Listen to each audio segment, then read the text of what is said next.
Hari Om Tat Sat. Welcome to Swami Jyotirmayananda Society, our journey to self realization. Please subscribe our channel for the mystical meanings and to enjoy daily satsang. We are currently exploring the book Yoga Essays for Self Improvement, authored by Swami Jyotirmayananda, narrated by myself, Swami Nikhilananda. In today's satsang, we will be studying the topic of how to overcome self pity. When fond desires are frustrated, when illusions break, when the mind is rocked by waves of grief, the impure ego, like a jackal wailing during the sunset in the desolate canyons of the desert, develops the degraded image of its own self through self pity. Many have become so obsessed by self pity that even when circumstances are favorable and nothing wrong has happened, they indulge in this disease due to the pressure of negative impressions they have generated in their unconscious minds. Negative impressions are formed in the mind in various ways. For example, if you laugh at others during their adversity, hurt others' feelings, or discourage them, you are creating negative impressions within your own unconscious, which will give rise to the disease of self pity. On the contrary, if you are compassionate towards others and are able to encourage the positive in them, you will not develop self pity while encountering adversity. You will receive goodwill from them, which will help you to encounter your own adversities with a balanced mind. From an advanced point of view, for advanced aspirants on the path of yoga, every condition in life is meaningful. Adversity and prosperity are relative terms. The mind of a yogi sees a divine purpose behind adversity and therefore learns the art of waiting with patience until the adverse situation passes on. This gives rise to a stronger mind. By cursing one's stars, asserting one's misfortunes, and seeking consolation and sympathy from others for one's illusory miseries, one intensifies the disease of self pity. When the mind tends to be in a negative state because of a feeling of want or because others around you seem to be more prosperous than yourself, look at those who are in worse condition than yourself. A story is told of a person who went into a temple and complained to God that he had no shoes. While so complaining, he saw a person in the same temple who had no legs. He immediately withdrew his complaint, saying, "After all, I am privileged to have feet, even though I have no shoes." By indulging in self pity, you are weakening your will, excuse me, thus creating a mental condition that will only attract more negative circumstances. Thoughts of self pity do not accomplish anything, they simply create more illusions and obstruct your movement on the spiritual path. So, be vigilant. Do not allow worldly desires to develop in your mind. If you harbor many desires and expectations, you're bound to gather impressions of disillusionment and frustration. Every thwarted desire locks up a portion of your willpower, thereby gradually weakening your will. Devoid of the strength of will, the intellect becomes dull and comes under the sway of the ego and its sentiments.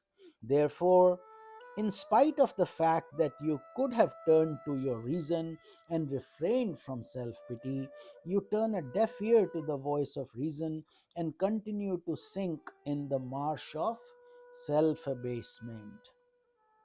An interesting parable is told in the Mahabharata. Once upon a time, a Brahman boy, having just finished his education in a Gurukula school, an ancient style forest school, was walking by the road. His mind was swimming in various expectations because now he was a knower of the Vedas. Since he was, therefore, indeed greater than most people, he was going to be honored and reverenced by others. While he was thus indulging in high expectations about himself, a merchant riding in his chariot passed by the road. The young Brahman thought that the merchant was bound to respect him by giving him the right of way. But on the contrary, he rudely drove his chariot right on through, knocking the Brahman down and leaving him by the roadside groaning in pain. This event brought a sense of great remorse to the mind of the Brahman. He thought of the glory of the wealth and the misery arising out of being poor. Finding it too difficult to become rich and thereby outsmarting the rich merchant, he resolved to commit suicide and put an end to his miserable life. Indra, the heavenly god, took pity on the Brahman boy. Assuming the form of a jackal, he approached the boy and spoke to the glory of life and discouraged the Brahman from his evil resolve. He explained how, in spite of being so inferior to human beings, he did not waste his time over self pity, but rather continued to do his duties in daily life. A human being with greater possibilities than a jackal and endowed with many blessings should not put an end to his life on the basis of such petty illusions. The Brahman boy then came to realize the wisdom of the jackal and refrained from committing suicide. The habit of self pity is a kind of mental obesity. Just as an obese person should develop the habit of saying no to foods and drinks that are placed before him, one who wishes to be free from this habit of self pity should say no to the pickles of gossip, no to the dishes of vain talks, and no to the wastage of time and energy under the influence of evil associations. Come under the influence of good association or satsanga. Fill your mind with divine thoughts. Study scriptures. Gain an insight into the fact that you are not this body. You are essentially the divine self, and therefore you have infinite resources within you. You are the architect of your destiny.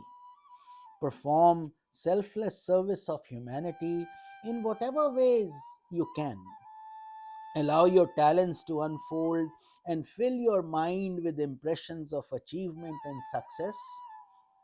But at the same time, do not indulge in self praise. The mind that suffers from self pity often swings to other extremes, that of an exaggerated image of oneself. Rising beyond self pity and self praise, an aspirant should direct his mind towards the self within. Practice regular exercises in concentration and meditation. Fill your mind with the spiritual vibrations of the divine name by taking recourse to the practice of japa, the practice of mantra, and feel the presence of God in your heart. Whenever a thought of self pity enters your mind, you will be able to dispel it by developing the attitude that your heart is like a temple. You must not allow any impure creatures to enter in the form of negative thoughts, such as self pity, to defile the sacred shrine. Egoistic self sufficiency is another evil that is linked to self pity. By developing a narrow minded vision of oneself, saying, I know all, I have all that I want, I need nothing more, an aspirant allows himself to become confined to a narrow and a limited vision of life. This form of life is bound to be constantly frustrated by the universal laws of the cosmic mind. Entertain these positive affirmations: I am the Self, I am eternal and everlasting, I am not this perishable body, I am not dependent upon the fleeting conditions of the world. I am not a slave to my senses. I am the very embodiment of bliss. I am the mover of the world tree. My glory is greater than the shining summits of the mountains. I am profounder than the vast oceans. I am more spacious than the vast sky. I am the Brahman in the Upanishads. By constantly dwelling upon these affirmations, you can free the mind from the veils of ignorance and attain enlightenment even in this very life. So, with this, we conclude our satsang for today. Tomorrow, we will pick up the topic of the fine art of serving others. Swami Nikhilananda here. Om Tat Sat.